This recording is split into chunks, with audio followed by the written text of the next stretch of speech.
And we're delighted to be joined by Simon Jones, who studied his NEBOSH General Certificate and his NEBOSH Diploma with Astutis. Since then, Simon has had an incredible time leaving behind the world of the Merseyside Police for the arena of health and safety. He has held the role of Health and Safety Manager in several high-profile organisations, and he is a Chartered Fellow with IOSH and RSM. Simon has also been named the 2023 RoSPA Influencer of the Year. So without any further ado, I am delighted to welcome Simon to the show. Simon, how are you? Hi, Toby. I'm very well, thank you. Thank you for that very kind introduction. I appreciate that. To those who might be watching or listening right now, could you tell us a little bit more about your career to this point to give our listeners and viewers a little bit more of a kind of skeleton picture?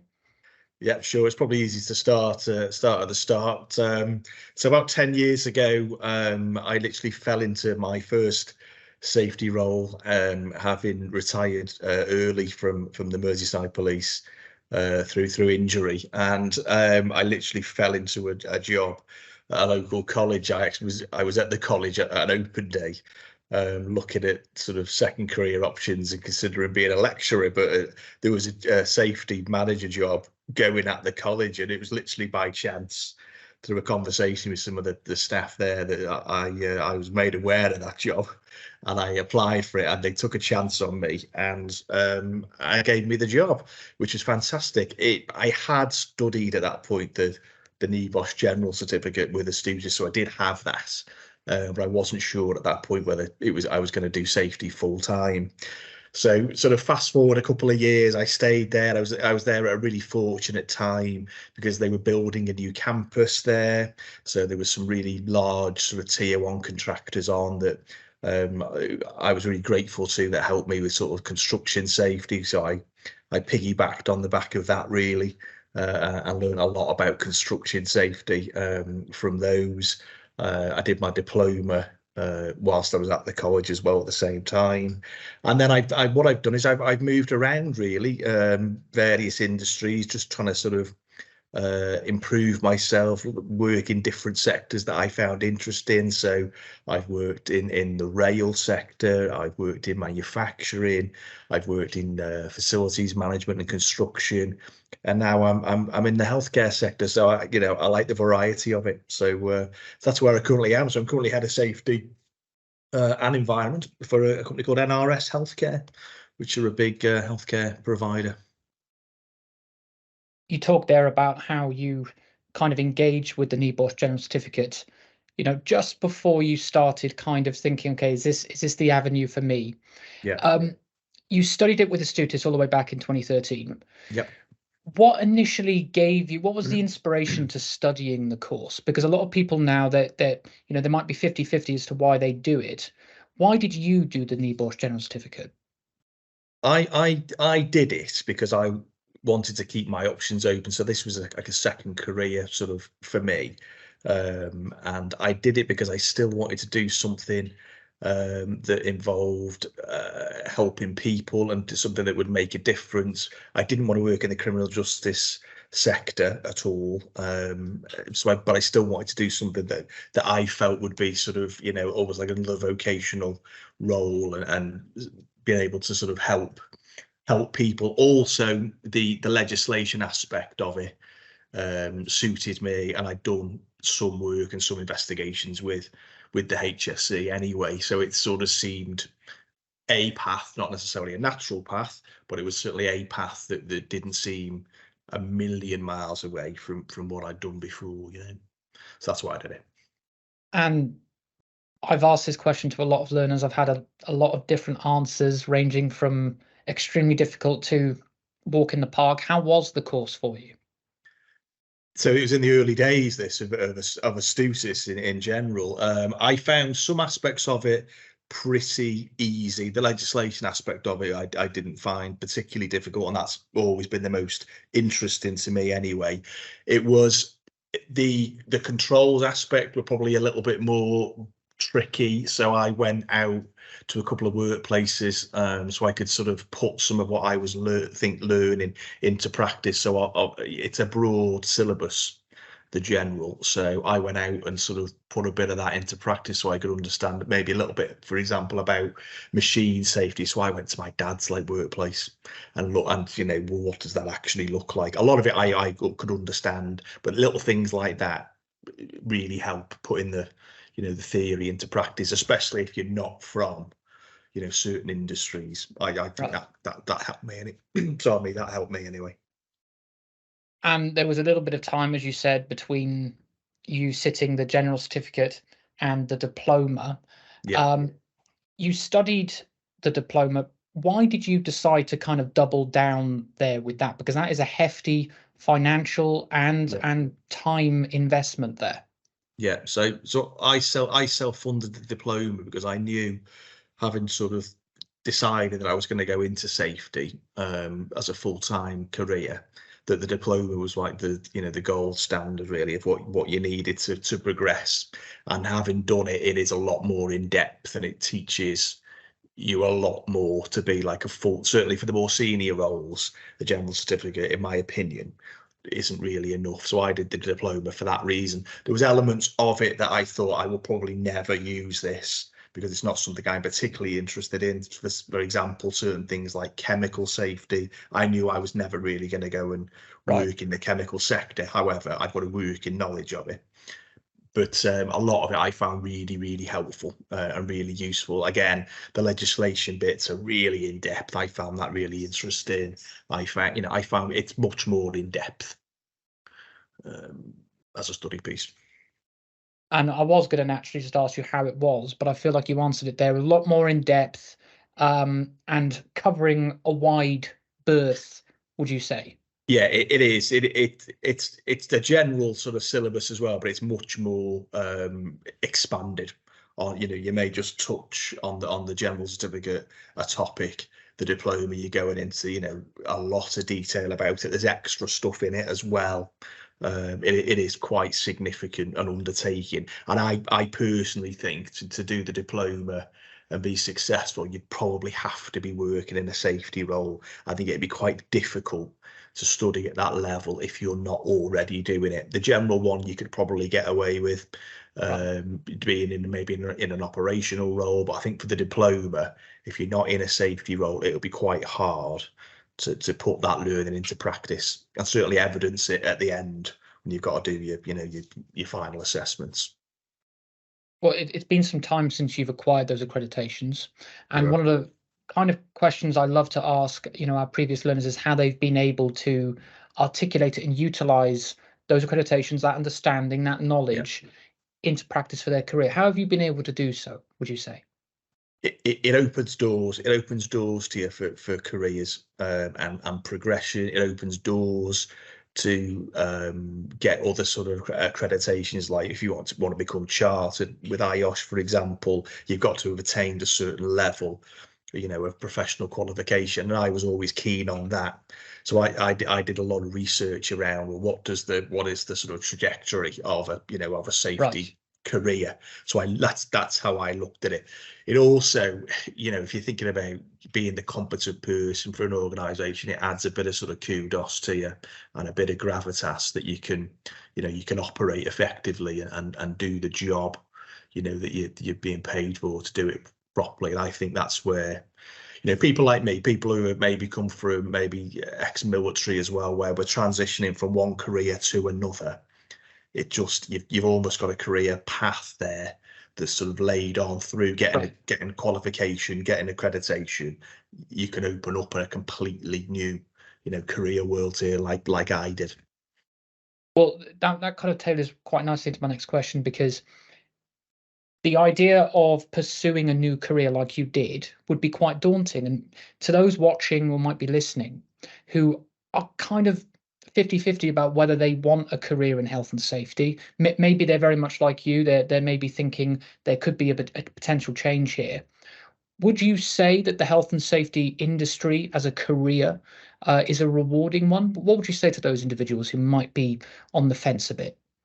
It's definitely rewarding, and it's definitely, if you're interested in a job that's never like the 2 days are never the same, it's a good career. You get to work sort of across all aspects of a business or an organization, which in some other roles, maybe you don't as much. I think if you like that kind of career, it's good. If you're interested in, there's like a massive safety community, like both online, through the various, training providers, through the seminars that are put on, and the things like IOSH and IIRSM. There's a massive community out there. So if you like sort of networking, you can really, like, that's what I've done, over my sort of past 10, 11 years, grown a huge network of people. It's good for that. It's really good for that. Yeah, I never look back if people are sort of thinking about it, and it can open up different avenues as well. Like, who's to say that, this, what suits me at the moment suits me because in my personal life as well. But, maybe in 5 years' time, with my sort of background as well, there's nothing stopping me maybe thinking about going into law after this. There's nothing, and if you've got certain qualifications and certain bits of experience, you could become quite a valuable asset in industries that you might not think about, as a working for maybe a law firm, as a consultant, like as a safety specialist. There's lots of different things you could do. You could go back into operations if you wanted to, because when you've got a safety role, you will know like the nuts and bolts of the industry or the business that you work in, because of the nature of what you do. You'll get to know, everybody really, so that you can keep an open mind with it. You're not sort of pigeonholed into, I'm just doing safety. Right. No, that's fascinating. Thank you for that, because I think a lot of people think that when they do go down that one path, there's no return path, if you understand my terminology there, and that might sometimes be a bit of a kind of constricting factor from people looking in and out. But you said there that you've held these roles, these kind of health and safety manager roles, and of course you've recently been kind of inundated with the environment as well in your roles. How would you say those accreditations that you've been able to attain after all the hard work, the dedication, the investment, have been able to assist you in those roles? How far would you agree with that statement? They assist in so much, if you're sort of from an employability point of view, that you keep those doors open to employers considering you, a safe pair of hands, if you pardon the pun. So there's that the people are willing to invest in you, and I think it shows that you can handle that kind of, because it is quite sort of knowledge heavy. You become quite there's a lot of knowledge to take on. So I think in terms of employability, it doesn't do any harm whatsoever. But I also think in terms of being able to open up other doors once you're in a business, it also does that. Like I've been offered roles in the past back into operations. I've done a role in the past in a construction company where I was also responsible for HR. So I went and did the HR diploma as well. So I've got that in my canon as well, because safety and HR sometimes marry together quite well. It's all people related. So you never know what could come up. So I just use the phrase, it keeps doors open. It keeps your options open. And in a work time of employment, that's quite a good way to be flexible, because you never know what's around the corner, as I can attest to. You don't know what's coming. To keep your options open. Well, you say there about it opens doors. You are an author.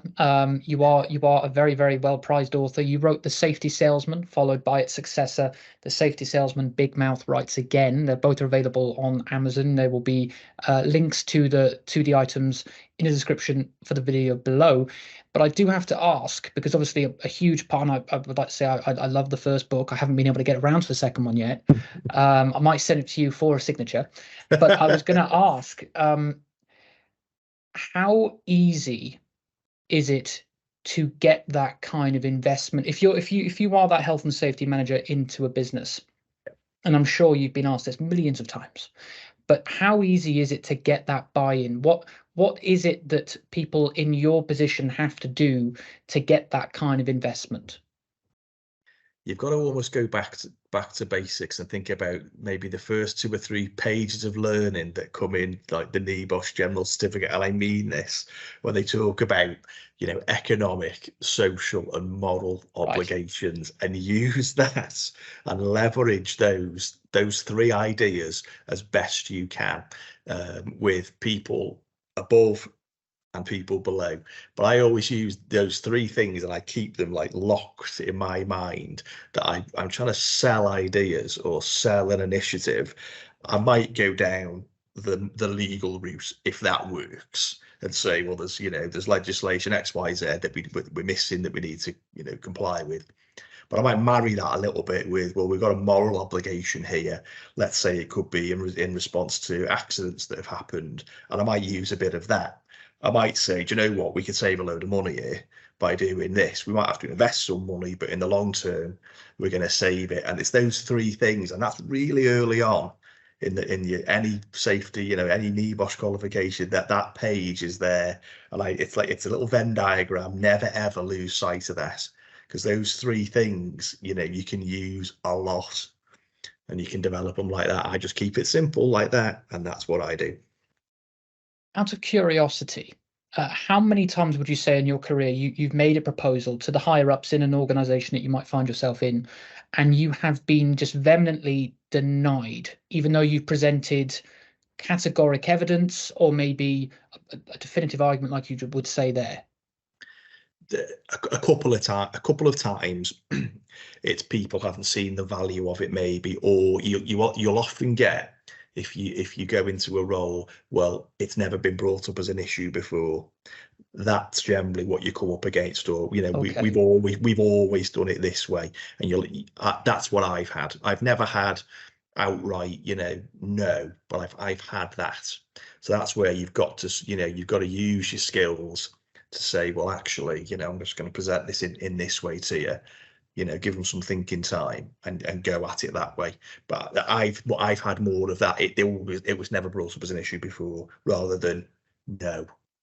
I think you have to sort of find that sometimes it's the understanding that isn't there. But once you present that in a certain way, I've never struggled.